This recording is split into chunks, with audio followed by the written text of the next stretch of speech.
श्री नारद पुराण में वर्णित श्री मत्स्य पुराण का सार। इस अध्याय का विषय है श्री मत्स्य पुराण की विषय सूची तथा इस पुराण के पाठ, श्रवण और दान का महात्म्य। ब्रह्मा जी कहते हैं, द्विज श्रेष्ठ, अब मैं तुम्हें मत्स्य पुराण का परिचय देता हूँ, जिसमें वेद वेता व्यास जी ने इस भूतल पर 7 कल्पों के वृतांत को संक्षिप्त करके कहा है। नरसी वर्णन आरंभ करके 14,000 श्लोकों का मत्स्य पुराण कहा गया है। मनु और मत्स्य का संवाद, ब्रह्मांड का वर्णन, ब्रह्मा, देवता और असुरों की उत्पत्ति, मरुदगण का प्रादुर्भाव, मदन द्वादशी, लोकपाल पूजा, मनवंतर वर्णन, राजा पृथु के राज्य का वर्णन, सूर्य और वैवस्वत मनु की उत्पत्ति, बुध संगमन, पितृवंश का वर्णन, श्राद्ध काल, पितृ तीर्थ प्रचार, सोम की उत्पत्ति, सोम वंश का कथन, राजा ययाति का चरित्र, कार्तवीर्य अर्जुन का चरित्र, सृष्टि वंश वर्णन, भृगु शाप, भगवान विष्णु का पृथ्वी पर 10 बार जन्म अर्थात अवतार, पुरुवंश का कीर्तन, हुताशन वंश का वर्णन,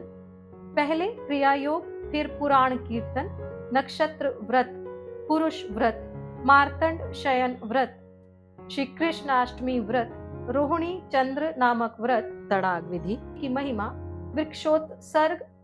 सौभाग्य शयन व्रत, अगस्त्य व्रत, अनंत तृतीया व्रत, रस कल्याणिनी व्रत, आनंदकरी व्रत, सारस्वत व्रत, उपरागाभिषेक अर्थात ग्रहण स्नान विधि, सप्तमी शयन व्रत, भीम द्वादशी, अनंग शयन व्रत, अशून्य शयन व्रत, अंगारक व्रत, सप्तमी सप्तक व्रत, विशोक द्वादशी व्रत, 10 प्रकार का मेरु प्रदान, ग्रह शांति, ग्रह स्वरूप कथा, शिव चतुर्दशी, सर्व फल त्याग, रविवार व्रत, संक्रांति स्नान, विभूति द्वादशी व्रत, षष्ठी व्रत, महात्म्य, स्नान विधि का वर्णन, प्रयाग का महात्म्य, द्वीप और लोकों का वर्णन, अंतरिक्ष में गमन, ध्रुव की महिमा, देवेश्वरों के भवन, त्रिपुर का प्रकाशन, श्रेष्ठ पितरों की महिमा, मनवंतर निर्णय, चारों युगों की उत्पत्ति, युग धर्म निरूपण, वज्रांग की उत्पत्ति, तारकासुर की उत्पत्ति, तारकासुर का महात्म्य, ब्रह्म देवानुकीर्तन, पार्वती का प्राकट्य, शिव तपोवन, मदन देहदाह, रति शोक, गौरी तपोवन, शिव का गौरी को प्रसन्न करना, पार्वती तथा ऋषियों का संवाद, पार्वती विवाह मंगल,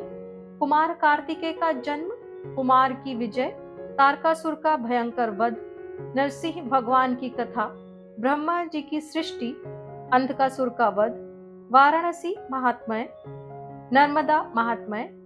प्रवर गणना, पितृ गाथा का कीर्तन, उभय मुखी गौद का दान, काले मृग चर्म का दान,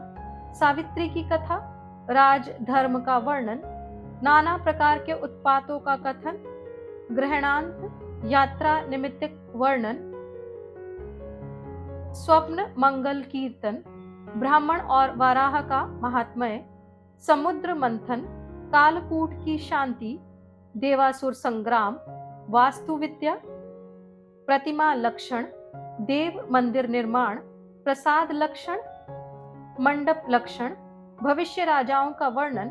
महादान वर्णन तथा कल्प कीर्तन, इन सब विषयों का इस पुराण में वर्णन किया गया है। जो पवित्र, कल्याणकारी तथा आयु और कीर्ति बढ़ाने वाले इस पुराण का पाठ अथवा श्रवण करता है, वह भगवान विष्णु के धाम में जाता है। जो इस पुराण को लिखकर सुवर्णमय मत्स्य और गौ के साथ विशुभ योग में ब्राह्मण को सत्कार पूर्वक दान देता है, वह परम पद को प्राप्त होता है। इस प्रकार श्री नारद पुराण में वर्णित श्री मत्स्य पुराण के सार का पाठ संपूर्ण हुआ। अपने सनातन और वैदिक इतिहास से जुड़ने के लिए कृपया इस चैनल को सब्सक्राइब करें। ओम श्री मत्स्य देवाय नमः।